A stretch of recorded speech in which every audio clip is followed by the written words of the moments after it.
Yes, sir, that makes a pretty picture, doesn't it? Particularly when it's framed this way. If you can keep those crosshairs where they are just a few seconds more, it'll be even prettier. But this is what you'll see a lot more of than Jap-held aerodromes in the next week or so. Well, mister, want to see how you apply all that theory you got into your head? Then let's go. That trainer's all ready for you. Here's your pilot.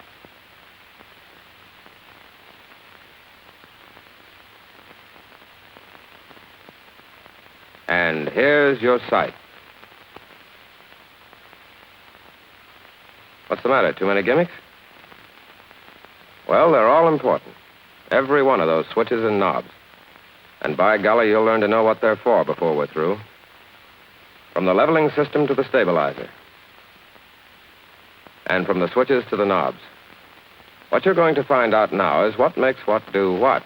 So let's assume we're all set up with gyros running and all warmed up. How do you begin? Rate knob on the inside. Displacement knob on the outside. Clutch in your telescope and turn on your rate motor. Now see what you see. See how the horizontal crosshair is being slowly driven down? All right, turn your rate knob forward a couple of turns. See how you speeded up that crosshair? Now see what's happened to your rate index. Turn off your rate motor and unclutch your telescope. You see your rate index is down near the bottom of the scale, and the sighting angle index almost up to it. But you'd have to be going very low and very fast to get a range angle like that. Okay. Uncage your vertical gyro and let's try a run. Don't worry, we're just going to work on rate this time. We'll leave course till later. See that cable out there? We'll use that for a target so you won't have to worry about the course. All right, set your sighting angle for 70 degrees with the search knob.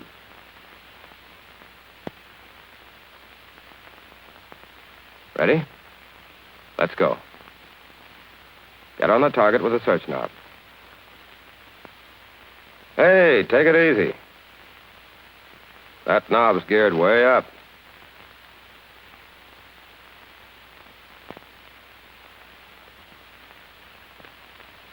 That's it. Now clutch in. Turn your rate motor switch on. So you're too slow. Turn your rate knob forward.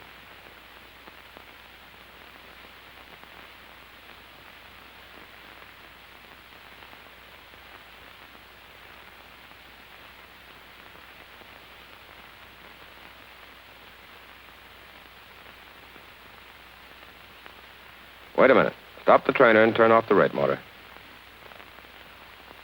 Do you know what was happening to that rate index? Turn that rate knob the way you were and see. And you're trying to find just one point on that scale. You wouldn't have a chance seesawing back and forth like that. Let's go again.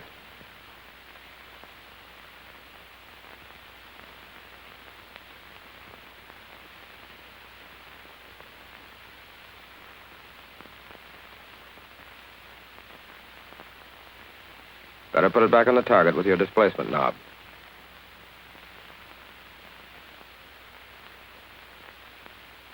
Your rate's way too fast. Turn the rate knob back, but easy.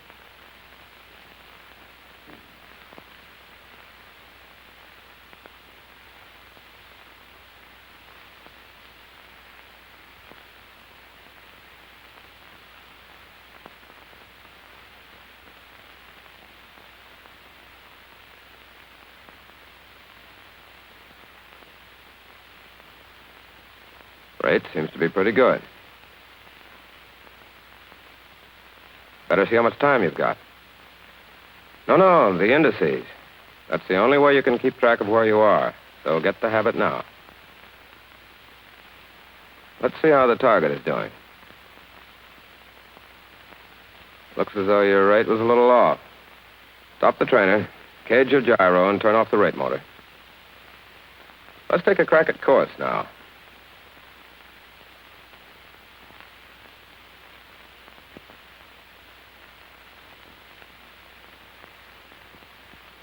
Before you get on those course knobs, lean back and take a look at the PDI in front of the pilot. Whenever that gets off center, the pilot is going to change his course until it's back on zero. Here's what makes the PDI move. The brush on the stabilizer. Center it, and the PDI is centered. Move it, and the PDI moves in the opposite direction. What makes the brush move? Center the sight.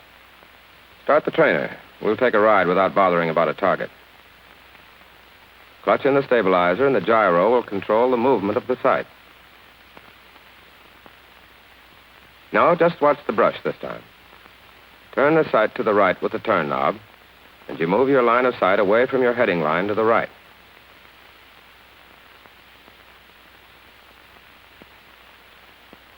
Reads the same amount, doesn't it? You turned your sight, but the pilot changed the heading the same amount. You're on a new heading, but with no drift angle set up. Turn the drift knob alone.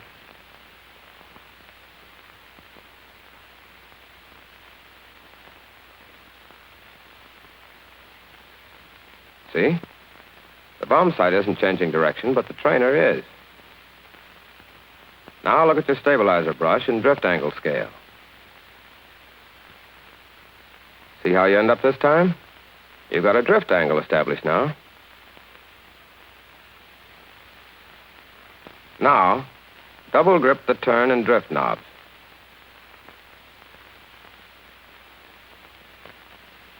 You can see how much more the trainer turns than the sight turns. See the advantage of combining the knobs? You build up your drift angle just as before, but also you're turning the sight back towards the target. You do that because those two knobs are geared so that when you use them together, you change the heading about 5 times as much as you change the sight line. That's why, to kill drift, you always double grip the course knobs. Unclutch your stabilizer.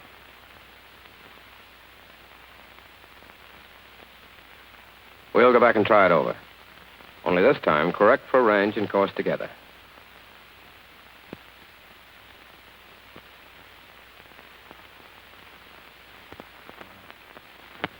Don't worry about that bug moving. It's just as if there were a crosswind and the target was still. All right. Set your sighting angle for 70 degrees vision. Don't forget the telescope motor clutch. Put the sight on the target. Clutch in your stabilizer. And uncage your vertical gyro. On course. Okay, we're off. Wait and see which way you're drifting before you start a correction. You're drifting off to the left. Better put it back on target so you can see more what you're doing.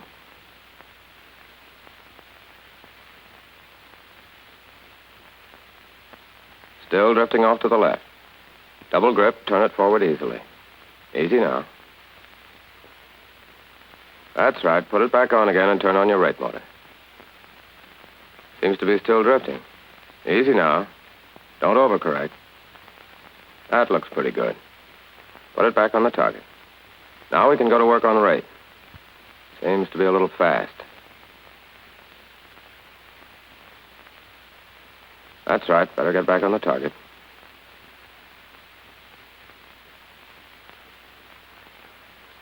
A fine thing. Give you a $6,000 sight and you don't want to look through it.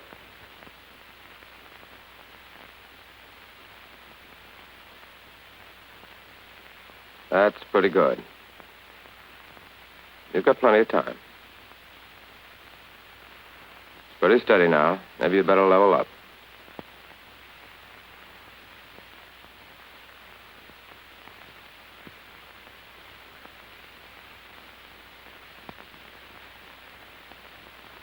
Both bubbles center. That means your reference is vertical. That's right. Back on the target. Don't forget the automatic release lever. Don't make any big corrections now or you'll be in trouble.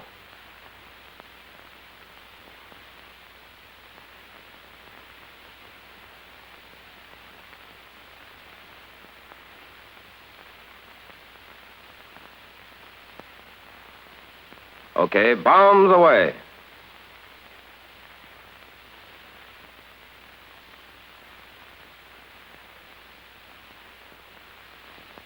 What is your drift angle?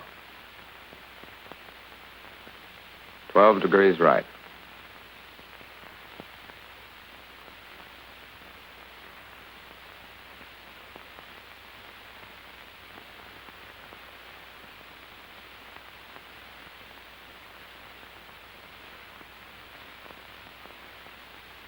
"35 mils at 7 o'clock. What's the matter? Expecting to hit it on the nose on your first run?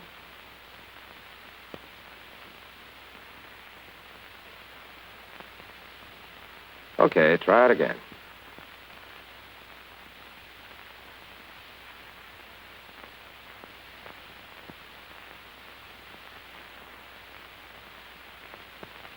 "32 mils at 8:30. 20 mils at 6:30. 30 mils at 12 o'clock. 25 mils at 3 o'clock. 38 mils at 4 o'clock.